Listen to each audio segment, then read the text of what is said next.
Hello weavers, welcome to సుగుణ పప్పులు పెట్టి channel. ఈరోజు మనం మునగాకు పప్పు చేసుకుంటామండి. చాలా రుచిగా ఉంటుంది. ఇది మిరపకాయ తుంచి వేసి చేసుకుంటామండి. ఈరోజు మిర్చి పౌడర్ ఏమి వాడము. చాలా చాలా రుచిగా ఉంటుంది. ఇది హెల్త్కి కానీ చాలా మంచిదండి. మునగాకుని ఏదో ఒక రూపంలో తినాలి కాబట్టి పప్పు కానీ రుచిగా ఉంటుంది.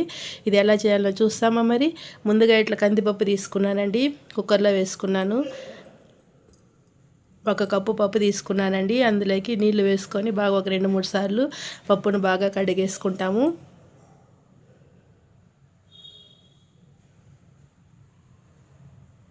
రెండు సార్లు కడిగేసానండి. ఇప్పుడు మనం నీళ్లు పోసుకుంటాం. పప్పుకు పైన కొద్దిగా ఉన్న నీళ్లు పోసుకొని మంచిగా కుక్కర్ సీటీ పెట్టుకోవాలండి. ఇందులోకి కొద్దిగా పసుపు, కొద్దిగా నూనె వేసుకున్నామంటే మంచిగా ఉడుకుతుంది.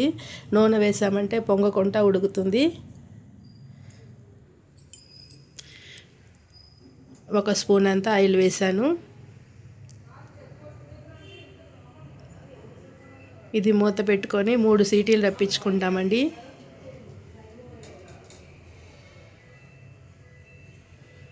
ఇంతలో మనం పోపుకి పెనం పెట్టుకొని ఆయిల్ వేసుకున్నాము.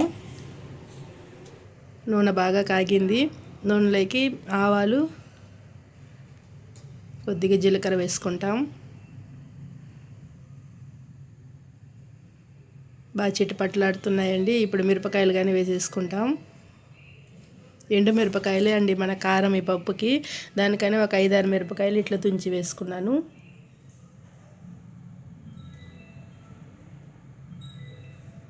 మాడకూడదండి, కొద్దిగా ముందే ఇట్లా ఎర్రగడ్డ వేసేసుకోవాలి. మిరపకాయ తొందరగా మాడుతుంది. ఇప్పుడు ఎర్రగడ్డలు ఇట్లా పొడవుగా కట్ చేసుకున్నానండి. 2 ఎర్రగడ్డలు అవి వేసేసుకున్నాను. తెల్లగడ్డపాయలు ఒక 4-5 తెల్లగడ్డపాయలు పొట్టు తీసి ఇట్లా వేస్తున్నానండి. అన్నిటిని కలిపి ఇట్లా వేయించుకోవాలి.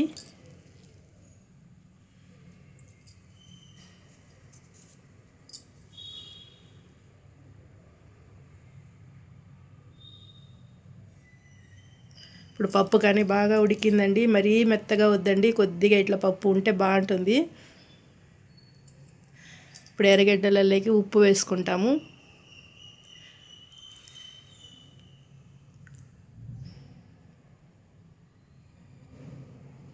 మునగాకు ఇప్పుడు బాగా ఇట్లా ఆకులు తీసి బాగా వాష్ చేసి పెట్టుకున్నానండి. ఒక 2 సార్లు నీళ్ళల్లో వేసి దుమ్ము ఉంటుంది, ఆ దుమ్మంతా నీళ్ళు వేసి బాగా కడుక్కొని ఇట్లా వేసుకోవాలి. నీళ్ళు లేకుండా వేసుకున్నానండి. ఇప్పుడు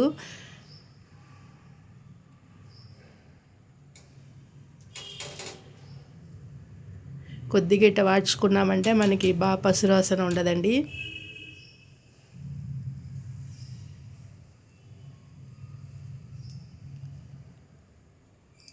చూడండి బాగా వాడింది ఆకు. కానీ ఇందులోకి మనం ఉడికించుకున్న పప్పు పోసేసుకుంటాము. మునగాకు ఇంత వాడితే ఇంత ఫ్రై అయితే సరిపోతుందండి. ఎక్కువ వాడిందంటే రుచి పోతుంది. ఇది మూత పెట్టకుండా ఉడికించుకోవాలి. అప్పుడే మనకు ఆ రంగు కానీ మారకుండా ఉంటుందండి. ఈ ఆకుకూర ఉడికించేటప్పుడు మూత పెట్టి ఉడికించుకున్నామంటే పచ్చదనం పోతుంది. పప్పు పోసుకున్నాము. మనకి ఎంత తిక్కు కావాలనో అంత తిక్కు పెట్టుకోవచ్చండి. ఈరోజు నేను ముద్దపప్పులాగా చేస్తున్నాను కాబట్టి కొద్దిగా గట్టిగా ఉంటేనే బాగుంటుంది. కొద్దిగా నీళ్ళు పోస్తున్నాను.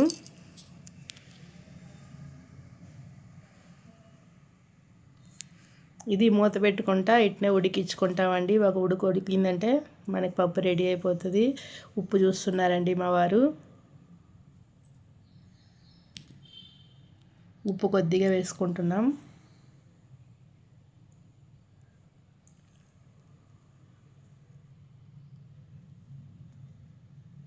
ఇంకెక్కువసేపు ఉడకాల్సిన అవసరం ఉండదండి. ఒక ఉడికితే దించి మనం సర్వ్ చేసుకోవచ్చు.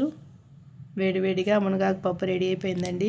మీరు ఇట్లనే ట్రై చేసి చూడండి. చాలా రుచిగా ఉంటుంది. హెల్త్కి కానీ చాలా మంచిది.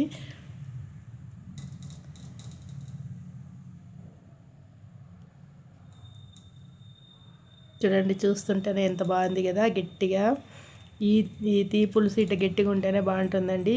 ఇది టమాటాలు అన్నీ వేసి చేసుకున్నామంటే అది వేరే రకంగా చేసుకోవచ్చు అండి. అది కానీ చేసి చూపెడతాను. మునగాకుతో ఎన్నో రకాలు చేసుకోవచ్చు హెల్తీగా.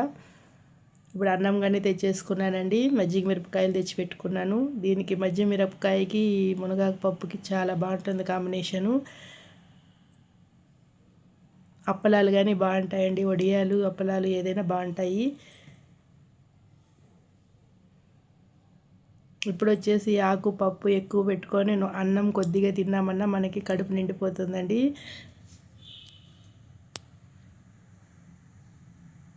చూడండి, కడుపు అట్నే చూస్తుంటేనే నీళ్ళు ఊరుతుంది కదా, కలుపుతుంటేనే. మీకు ఇప్పుడే చేసి తినాలని ఉంది కదా, మునగాకుంటే ఇట్లనే చేసుకొని తిని చూడండి, చాలా రుచిగా ఉంటుంది. మన ఛానల్ ప్లీజ్ సబ్స్క్రైబ్ చేసుకోండి, లైక్ చేయండి, మీ ఫ్రెండ్స్కి షేర్ చేయండి.